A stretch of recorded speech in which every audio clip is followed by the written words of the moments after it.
Eu gostaria de saber qual é a base bíblica para a intercessão de Maria e dos santos. Não consigo ver ainda na caminhada de Jesus ele ensinando sobre isso.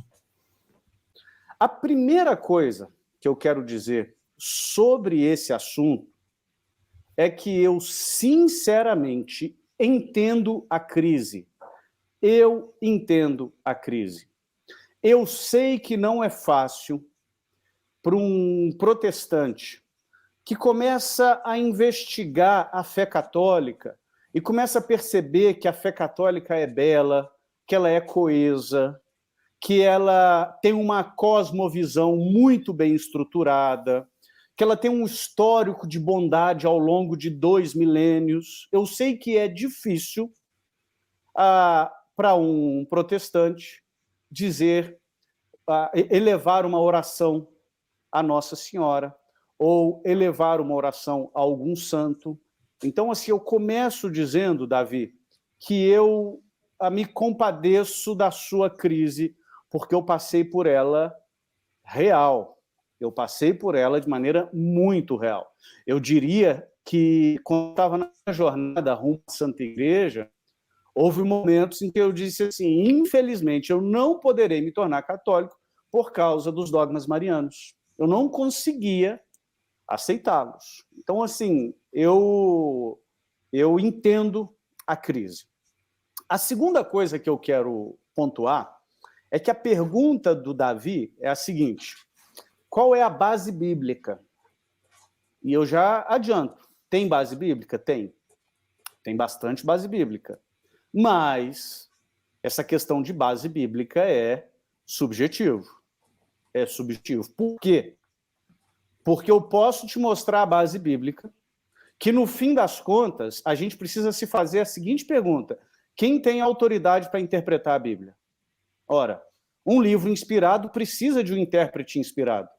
Se o livro é inspirado e o intérprete não é inspirado, será que não podem acontecer erros de interpretações? A gente tem dificuldade até de interpretar a notícia do jornal de hoje, você não vai interpretar um livro escrito há 2000 anos? Então, essa questão é a base bíblica. Né? Por exemplo, certa vez uma pessoa falou, onde está a base bíblica para o fato de que o batismo regenera, que o batismo salva?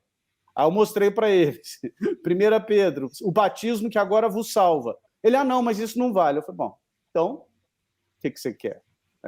Eu estou dizendo isso não é para fugir da raia, não, tá? Eu vou mostrar a base bíblica.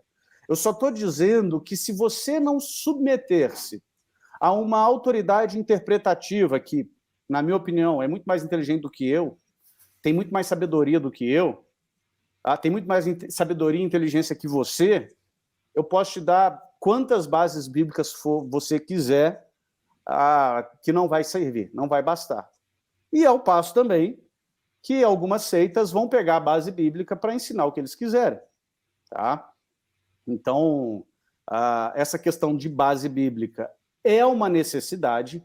A Santa Igreja nos ensina, no Dei Verbum, né, que é uma constituição dogmática do Vaticano II, que a Bíblia é a alma da teologia. Então, é impossível elaborar teologia que não seja profundamente enraizada na Bíblia, mas eu só faço um convite para que você não confie plenamente na sua capacidade interpretativa.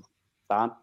Então, vamos lá. Eu vou elaborar algumas questões mariológicas aqui e, no final, eu vou contar como que eu solucionei esta crise.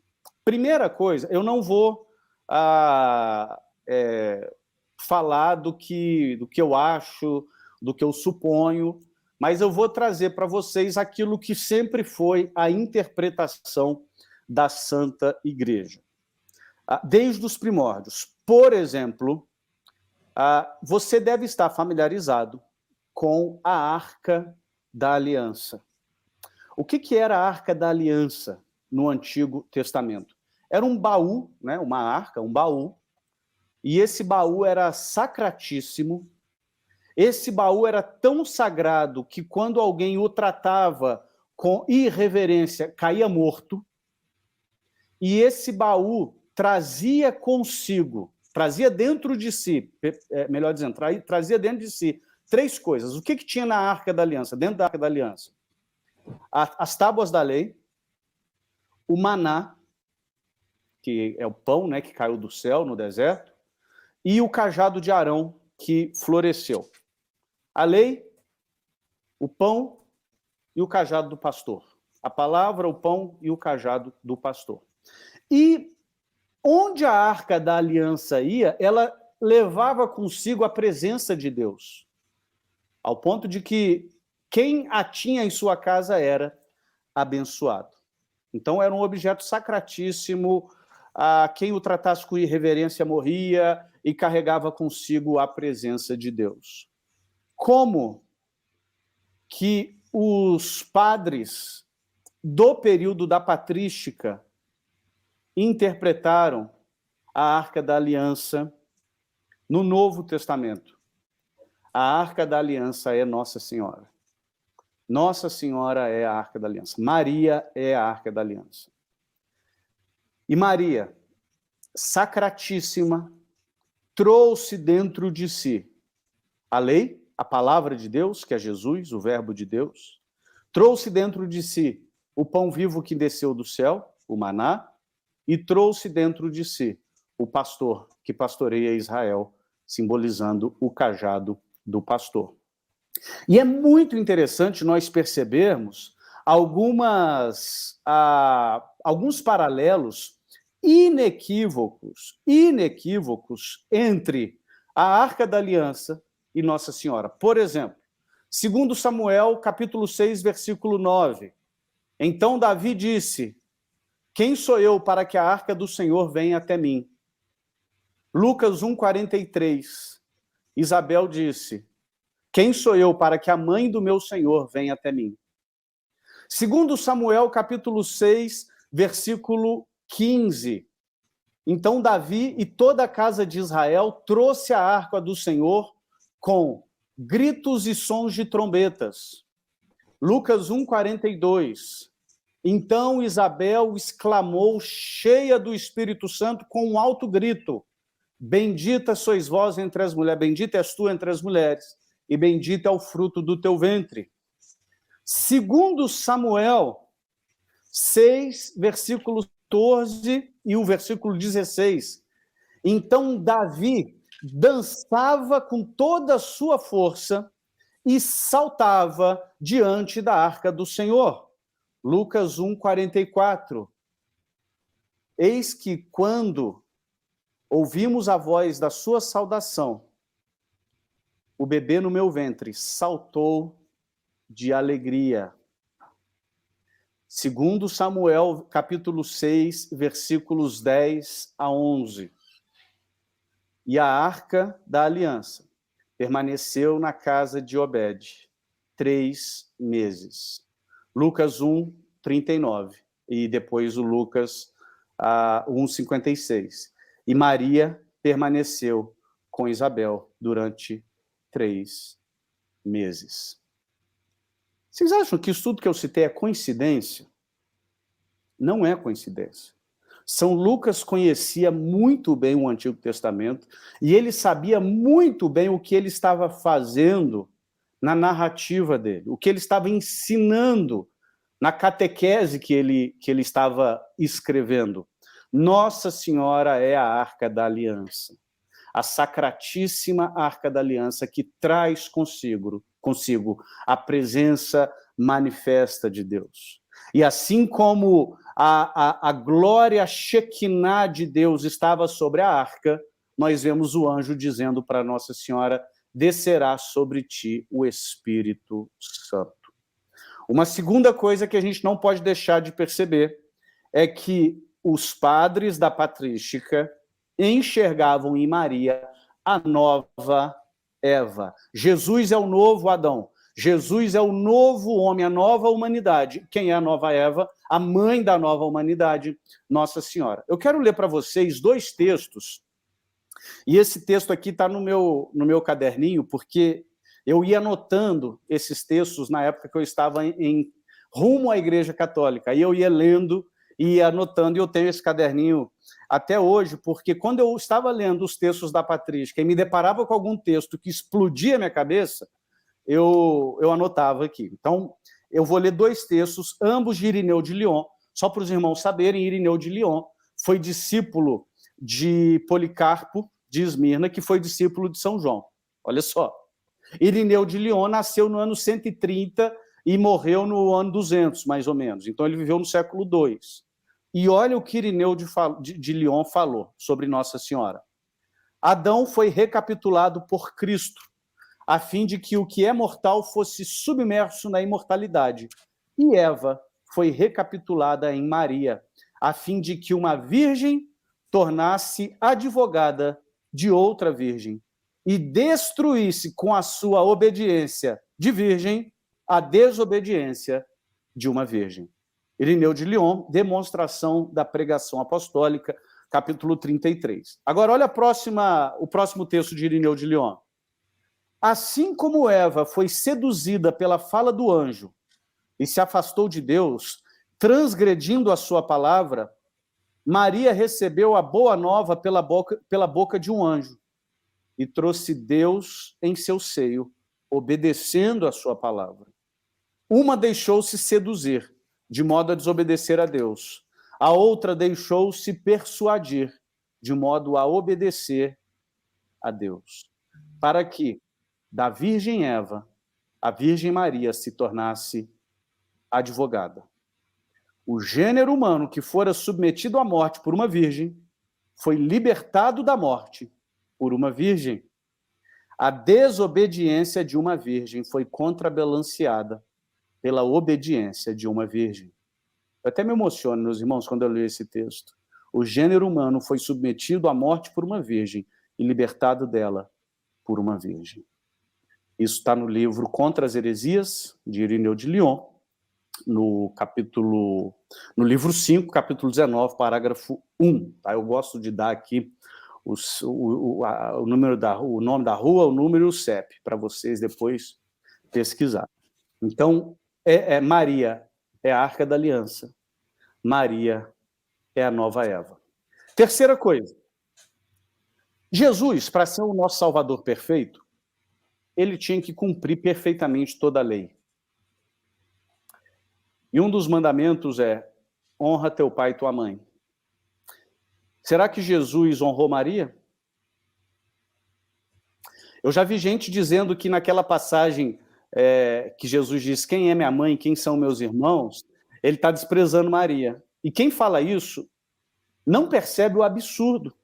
Pois, se Jesus desprezou Maria, ele quebrou os 10 mandamentos. E se ele quebrou os 10 mandamentos, ele não pode ser um Salvador perfeito. Perceba o absurdo de dizer que Jesus desprezou Maria. Não.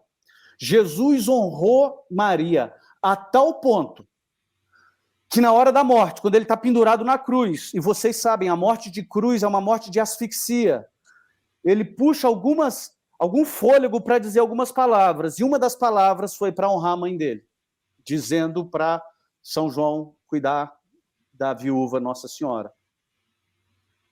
Ok? Então, Jesus honrou Maria. E se Jesus honrou Maria e nós devemos imitá-lo, nós devemos também honrar Maria. Uma outra coisa, mas, gente, essa resposta vai ser longa, mas ela é necessária. Muito importante. A profecia de Simeão. A profecia de Simeão. Eu confesso para você, Edson, que quando eu era protestante, a profecia de Simeão, eu acho que não estava na minha Bíblia. Eu nunca tinha lido.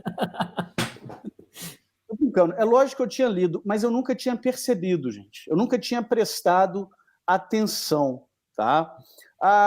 O que é a profecia de Simeão? Vocês devem lembrar do cântico de Simeão. Nunc dimittis. Né? O que é nunc dimittis? Despede agora. Despede agora. Né? Por quê? Porque Simeão canta: despede agora o teu servo, porque os meus olhos viram a tua salvação. Simeão era um velhinho, um homem justo, piedoso, que vivia no templo rezando, e quando Nossa Senhora e São José foram levar Jesus para apresentar no templo, Simeão viu Jesus e viu que Jesus era o Messias, era o Salvador, e diz para Deus, né, despede agora. Tipo assim, já vi tudo que tinha que ver, posso morrer, Deus, estou pronto para morrer. E Na profecia de Simeão, olha só o que Simeão diz para Nossa Senhora. Lucas 2,34. Eis que esse menino está destinado tanto para a ruína quanto para o levantamento de muitos em Israel, e para ser alvo de contradição. Quanto a ti, ou seja, ele se dirige para Nossa Senhora, quanto a ti, uma espada traspassará a tua alma, para que se manifestem os pensamentos de muitos corações. Simeão profetiza que na paixão de Cristo, a paixão de Maria estaria conectada. A alma de Maria seria perfurada ao ver o seu filho morrendo na cruz. Quantos aqui, ou quantas aqui, quantas mulheres aqui que estão nos assistindo topariam ter um filho para entregá-lo à morte? Maria topou. Você acha que foi fácil para ela? Uma espada traspassou a alma dela. E quem está dizendo isso não sou eu. Quem está dizendo é o evangelista Lucas, nos narrando o que o profeta Simeão disse para Nossa Senhora.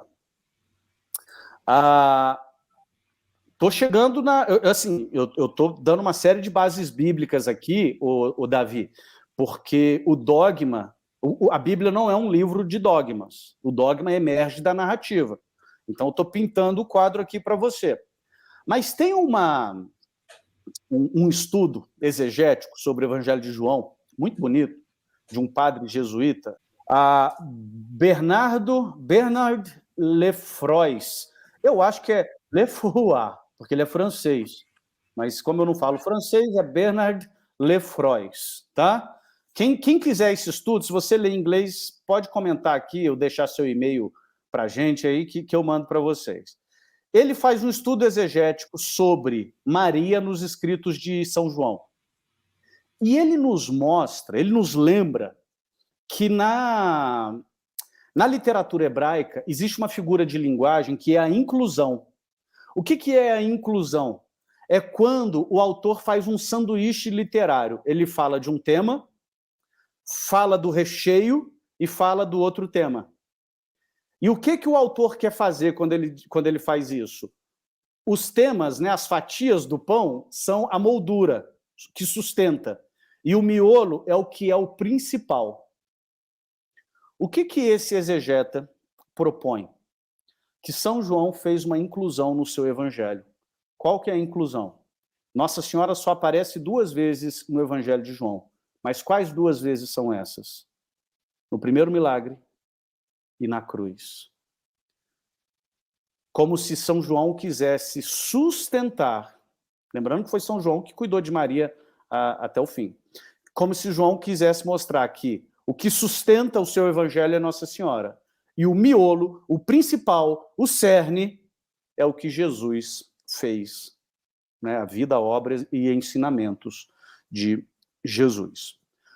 Para encerrar, né, já estou caminhando aqui para o final. Apocalipse 12 é uma passagem bíblica inequívoca acerca do reinado de Nossa Senhora no céu. Apocalipse 12 não fala sobre a igreja? Também.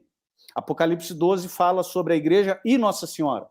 Isso é muito comum na profecia bíblica, a perspectiva progressiva da revelação. O mesmo texto pode ter mais do que um significado. Tá? Isso é muito comum, não tem problema nenhum quanto a isso. E o que quer dizer que Apocalipse 12 fala de Nossa Senhora e da igreja? Que a igreja que Maria é modelo para a igreja. Maria é modelo para a igreja.